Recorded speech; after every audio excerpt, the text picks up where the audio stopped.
ցանկացած դեպք ինչ որ մի հետք թողում է, մանավանդ ինչը վերաբերում է երեխեքին, շատ ցավալի է։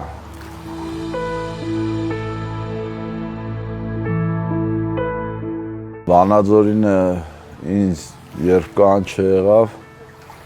գործիքներս վերցրեցի, իմ գործընկերներիս հետ գնացինք այնտեղ, դեպքի վայրը տենալով անցա աշխատանքի։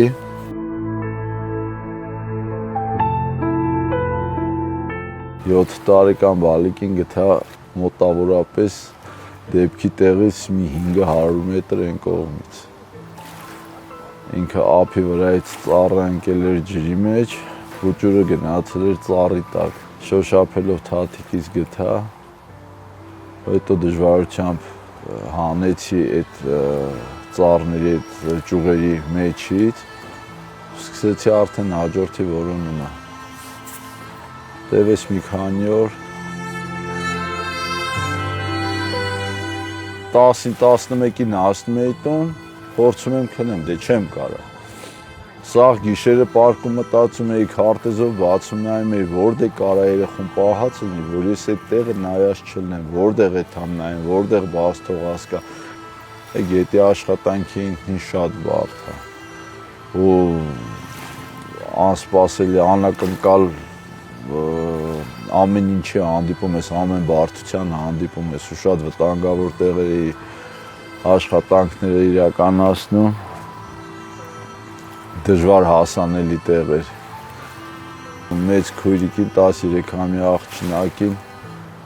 էլի մցրել էր հաստ ծառի տակ, որը որ էլի գետի մեջ ընկած էր ու ավազով ծածկել էր։ Տեղեր կար 5 անգամ, 6 անգամ նայել է։ Ու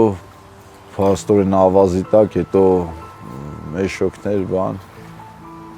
եկել էր ծածկել էր, ավազի տակից կարեցա գտնեմ։ Շունչ սպայելով իջնում փորում էի ավազի տակից։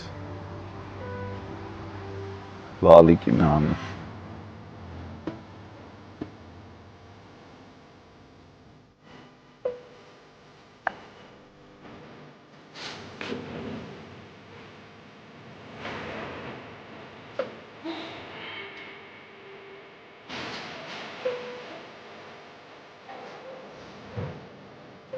Գնացել են հաստատել։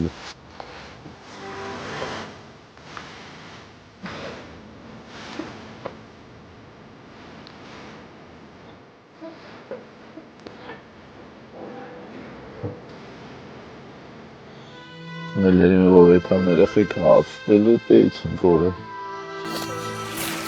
Դրանց ավր ես ազդում մահապում։ Երեխեք շատ եմ անում։ Երեխեք եմ անը, երեխա եմ անը, ասենք իրա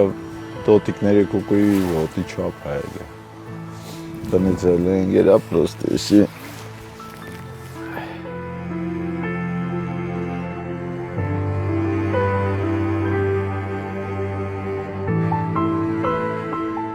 Հերոսի բան չկա, ուղղակի մարդ պիտի խղճով ապրի։ Էդի ես չեմ անում, էդի սիրտս է անում։